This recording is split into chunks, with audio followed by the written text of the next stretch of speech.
प्रिय दर्शकों नमस्कार। एनसीईआरटी गणित कक्षा 10 में आपका स्वागत है। आज हम अध्याय 3 का दो चर वाले रैखिक समीकरण युग्म पढ़ेंगे। इससे पहले हमने एक चर वाले रैखिक समीकरण पढ़े थे। एक चर क्या होता है, जैसे कि अगर हम बात करें एक चर होता है कि जिसको हम इसको लिख सकते हैं जैसे 2x + 8 हमने ऐसे लिखा, तो इसमें जो चर है वो एक है। जैसे ये 8 है, ये एक चर है। और अगर इसको मैं ग्राफ पे अगर मैं प्लॉट करता हूँ तो इसकी एक सिंगल लाइन आएगी x एक्सिस पे। जैसे ये एक लाइन होगी, ये ग्राफ है, ये x है, ये y है। और अगर इसको मैंने प्लॉट करना होगा इसको, तो क्या आएगा इसका x = -8/2 आएगा। 2 एकम 2 चौके 8। तो x की लाइन पे ही -4 आएगा, क्योंकि ये x की वैल्यू -4 आ गई। 1 2 3 4, तो -4 यहाँ पे आएगा, ये बिंदु आएगा। तो एक चर में हमारे पास एक ही वेरिएबल होता है। अब बात आती है दो चर की। दो चर क्या होता है? दो चर वाले रैखिक समीकरण। दो चर में हमारे पास दो वेरिएबल होंगे, जैसे कि 4x + 5y + 4 = 0। तो इसमें क्या हुआ, हमारे पास दो चर हो गए, दो वेरिएबल हो गए। जैसे x और y दो वेरिएबल हो गए। और इसी तरह से ये जो 4 है ये कांस्टेंट टर्म है। 4 और 5 हमारे पास इसमें चर राशि है। x और y चर हैं और 4 और 5 अचर हैं, और 4 जो है वो कांस्टेंट टर्म है। अब यहाँ पे देखिए हमारे पास इसमें इस समीकरण में x और y दो चर हैं। x एंड y दो चर संख्या चर वेरिएबल बोलते हैं इनको, चर को। और 4 और 5 कोफिशिएंट बोलते हैं इसको। 4 और 5 दोनों कोफिशिएंट है, जिसको हम अचर पद बोलते हैं। और 3 इसमें कांस्टेंट टर्म है। अब यहाँ पे अगर हम जर्नल फॉर्म लिखें इस समीकरण की, तो ये क्या हो सकता है? a1x + b1y + c = 0। और यहाँ पे अगर मैं एक दूसरी टर्म और लिखूँ, क्योंकि ये पेयर की बात कर रहा है। अगर आप यहाँ पे देखें, ये है युग्म, पेयर, रैखिक समीकरण युग्म, वो जोड़े में होना चाहिए।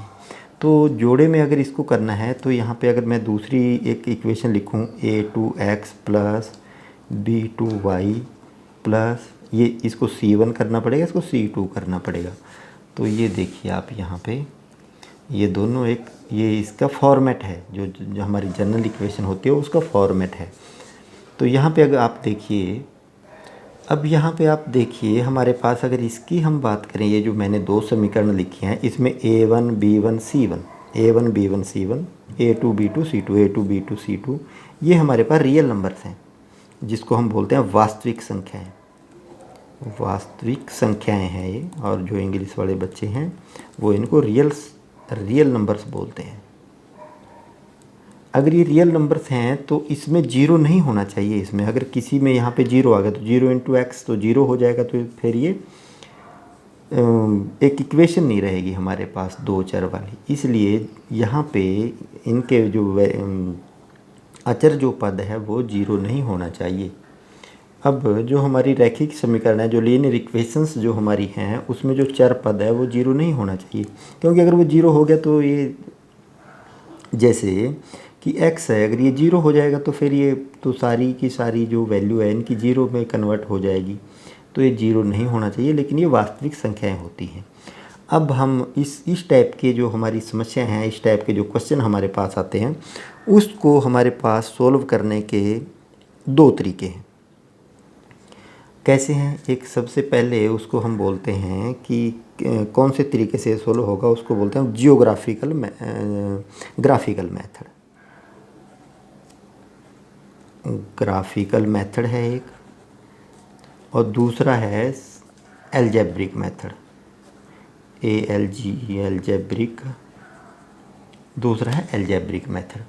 अब ये दो तरीके हैं इस टाइप की इक्वेशनों को सोल्व करने के। तो हम अगर ग्राफिकल मेथड की बात करें, तो ग्राफिकल मेथड में मेरे पास तीन स्थितियां बनती हैं। एक समीकरण को सोल्व करने के लिए इनकी मेरे पास तीन स्थितियां बनती हैं। वो तीन स्थितियां क्या है, जैसे हम बात करते हैं पहली स्थिति की, तो स्थिति एक की बात करते हैं कि स्थिति एक में क्या क्या हो सकता है। अब देखिए आप, अब यहाँ पे स्थिति एक में क्या होगा कि हमारे पास दो इक्वेशन है, जो जनरल इक्वेशन फॉर्म है वो ये है a1x b1y c1, a2x b2y c2। ये हमारा जनरल फॉर्मेशन है दो चर वाले रैखिक समीकरण का। तो इस समीकरण को मैंने ऐसे लिख लिया, जैसे कि ये समीकरण ले लिया है हमने। इस टाइप का जो समीकरण होगा a1 b1 c1 की जगह 3 5 6 आ गया, a2 b2 c2 की जगह 4 6 8 आ गया। तो यहाँ देखने से ये पता चलता है कि जो स्थिति एक है उसमें हम इसको कैसे फाइंड आउट करेंगे कि ये कैसे सोल्व होगा या किस तरह की ये इक्वेशन है। तो इसके लिए मैं a1/a2 is equal to b1/b2 को रख के सोल्व करके देखेंगे। जैसे इस केस में क्या होगा, a1 क्या है मेरे पास 3 बटे a2 क्या है 4 इज इक्वल टू 5/6, b1/b2 5/6 आ गया। अब क्या ये दोनों बराबर हैं आपसे? ये 3/4 है और ये 5/6 है, ये बराबर नहीं है। तो अगर इस इक्वेशन को देख के मेरे को पता चल जाता है कि a1/a2 is equal to b1/b2 अगर नहीं है तो ये इसके बराबर नहीं है। जब ये इसके बराबर नहीं है तो मैं लिखूँगा a1/a2 is equal to b1/b2, ये बराबर नहीं है।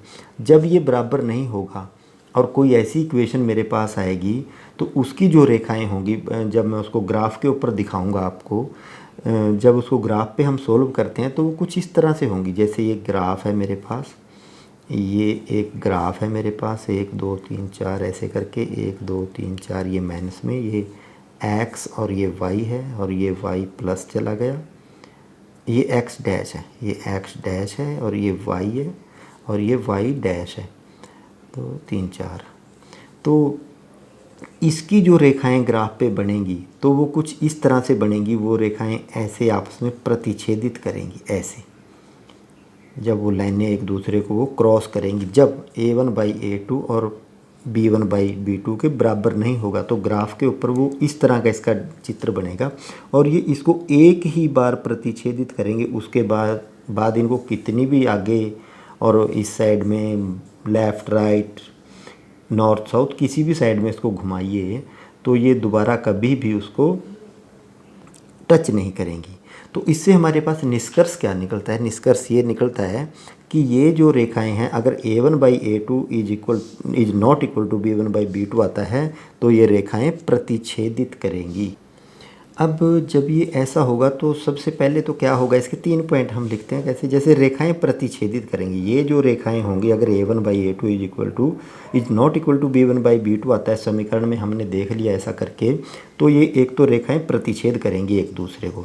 दूसरा क्या होगा, इसका एक हल निकलेगा। यहाँ पे एक बिंदु बनेगा तो एक हल होगा, वो अद्वितीय होगा, मतलब वो यूनिक होगा, उसमें और आगे पीछे कुछ वो नहीं हो सकता, उसका एक हल निकलेगा। और तीसरा क्या है, ये अवरोधी समीकरण युग्म बोलेंगे इसको हम, जिसको हम इंग्लिश में बोलते हैं कंसिस्टेंट, STANT, कंसिस्टेंट होगा, जिसको हम हिंदी में बोलेंगे अवरोधी, उसमें कोई विरोध नहीं होगा, अविरोधी समीकरण युग्म बोलेंगे उसको, समीकरण युग्म। तो अगर आपको ये बात इतना समझ में आ गया, क्योंकि ये बेसिक कॉन्सेप्ट है और इसके बिना ये पूरी जो चैप्टर है ये सोल्व नहीं होने वाला, ये चीज़ें हमारे को पता होनी चाहिए। हमने सिर्फ ये देखना है कि क्या a1/a2 और ये इक्वल टू b1/b2 है, तो हम ऐसे करके उसको देखेंगे, ऐसे जैसे हमने 3 इसको करके देखा। अब ये है थी हमारी स्थिति एक ग्राफिकल मेथड की। अब हम स्थिति नंबर 2 की बात करते हैं। अब स्थिति 2 में देखिए, स्थिति 2 कैसी हो सकती है। स्थिति 2 ऐसे हो सकता है जैसे कि मेरे पास ये तो जनरल जो फॉर्म है इक्वेशन की वो लिखा है जैसे पहले में लिखा था। अगर इस तरह की कोई मेरे पास समीकरण है, जैसे 2x + 3y + 4 = 0, इसी और जो दूसरी इक्वेशन है ये समीकरण 1 है और ये समीकरण 2 है। तो अगर दूसरी इक्वेशन कुछ इस तरह की 4x + 6y + 8 = 0, अब मैं देखूंगा क्या a1/a2 = b1/b2 है, तो मैं ऐसे यहाँ पे इसको चेक कर लूँगा कैसे, जैसे A1 क्या है यहाँ पे 2/4 इक्वल टू 3/6। तो यहाँ पे 2 एकम 2, 2 दूनी 4, 3 एकम 3, 3 दूनी 6, तो 1/2 बराबर 1/2 आ गया। इसका मतलब ये बराबर है, तो A1/A2 बराबर आ गया B1/B2 के। अब फिर और इसको मैंने आगे चेक करना है, क्या है C1/C2 के भी है, इक्वल टू C1 क्या है 4/8, 4 एकम 4, 4 2 जा 8, तो ये भी 1/2 आ गया। अब क्या आया, ये 1/2 इक्वल टू 1/2 इक्वल टू 1/2 आ गया। इसका मतलब ये तो सारे बराबर आ गए। तो हमारे पास जो कंडीशन बनी वो A1/A2 equal to B1/B2 equal to C1/C2 जो कंडीशन है वो बन गई। तो ऐसा करने से क्या होगा, इसकी जो लाइन बनेगी इसके बहुत अपरिमित हल हो सकते हैं।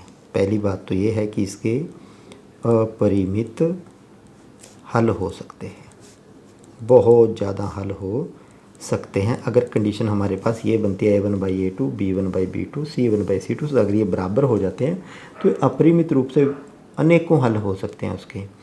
दूसरी बात क्या है, जो इसकी रेखाएं जो बनेंगी, जो हम ग्राफ पे अगर हम इसको प्लॉट करते हैं तो वो रेखाएं, जैसे एक रेखा ये आई है और जो दूसरी रेखा बनेगी वो भी इसी रेखा के ऊपर ही बनेगी, जैसे ऐसे।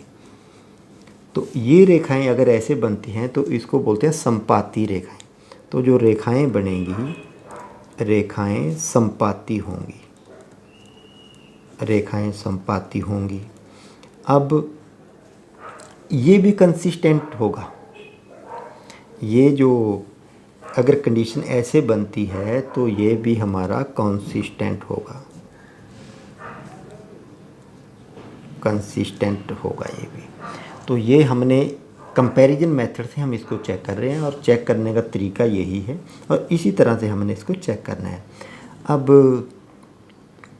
कंडीशन नंबर 3 देखिए, ये अपरिमित रूप से अनेक हल हो सकते हैं। इसका मतलब क्या हुआ कि जब हमने पिछले स्थिति 1 में चेक किया था तो एक लाइन को एक जगह पे प्रतिच्छेदित कर रही थी, लेकिन यहाँ तो उसके एक बिंदु पे प्रतिच्छेदित करे, लेकिन यहाँ तो हर बिंदु के ऊपर वो प्रतिच्छेदित करे। जैसे एक लाइन ये थी मेरे पास, ये जो पहली लाइन थी, और दूसरी लाइन तो ये इसके ऊपर आ गई, बिल्कुल ऊपर आ गई। तो इसने तो पूरे बिंदुओं पे इसको टच किया है, इसलिए इसके अपरिमित रूप से अनेक हल हो सकते हैं, बहुत हल हो सकते हैं। रेखाएं जो है वो संपाती होंगी, संपाती मतलब एक दूसरे के बिल्कुल ऊपर होंगी और ये कंसिस्टेंट होगा। अब स्थिति नंबर 3 देखिए। अब आप स्थिति नंबर 3 देखिए। स्थिति नंबर 3 में ये तो जनरल इक्वेशन ही लिखा, जैसे जनरल फॉर्मेशन है इक्वेशन का। तो अगर ये इस फॉर्मेट में आती है, दोनों पेयर ऑफ इक्वेशन अगर इस फॉर्मेट में आती है, जैसे 3x + 2y - 4 = 0, ये मेरे पास इक्वेशन नंबर 1 है। और दूसरा है 6x + 4y + 9 = 0, ये है इक्वेशन नंबर 2 है। तो अब इसमें मैंने क्या करना है, इसको कंपैरिजन करना, जैसे हम स्थिति 2 और स्थिति 1 में किया था, या कंडीशन 1 कंडीशन 2 कंडीशन 3 है। तो अगर मैं इसको कंपैरिजन करूँगा तो मेरे पास क्या आएगा, 3/6 मतलब A1/A2, A1 3 है, A2 6 है, तो 3/6 = 2/4 B1/B2 2/4, 3 1 जा 3, 3 2 जा 6, 2 1 जा 2, 2 2 जा 4, तो A1/A2 = B1/B2 आ गया। तो ये तो कंडीशन सेटिस्फाई होगी। अब मैंने इसके आगे देखना है कि क्या ये C1/C2 भी होता है, तो -4/9, तो ये इसके बराबर नहीं है। तो जब ये बराबर नहीं है तो यहाँ पे क्या कंडीशन बनी, 1/2 = 1/2 इज़ नॉट इक्वल टू -4/9, यही कंडीशन बना है। तो जब ये कंडीशन A1/A2 तो इक्वल है, लेकिन नॉट इक्वल टू C1/C2, अगर ऐसी कंडीशन बनती है तो क्या हो सकता है हमारे पास, इसका जो हल होगा वो नहीं निकलेगा, मतलब इसका कोई हल नहीं होगा, इसका कोई हल नहीं होगा। ये बात एक हुई। और दूसरा क्या होगा, इसकी जो लाइनें हैं, जैसे उसकी रेखाएं संपाती थी, एक लाइन के ऊपर दूसरी लाइन थी, जैसे ये लाइन थी एक लाइन के ऊपर दूसरी, ये तो ये दोनों लाइनें इसमें ये समानांतर रेखाएं होंगी। ये जो रेखाएं हैं ये समानांतर होंगी, जो रेखाएं होंगी वो इसको हम बोलेंगे पैरेलल। ये जो रेखाएं होंगी इसमें क्या होगा हमारे पास, इसका कोई हल नहीं होगा। जो रेखाएं होंगी वो समानांतर होंगी। कैसे होंगी समानांतर? जैसे एक रेखा ये आई है तो दूसरी रेखा इसके पैरेलल में आएगी, एक दूसरे को कहीं पे भी नहीं मिलेगी। तो जब ये स्थिति बनेगी हमारे पास स्थिति नंबर 3 में, रेखाएं समानांतर होंगी और जो इसका रैखिक समीकरणों का असंगत युग्म होगा ये, इसको हम लिखेंगे रैखिक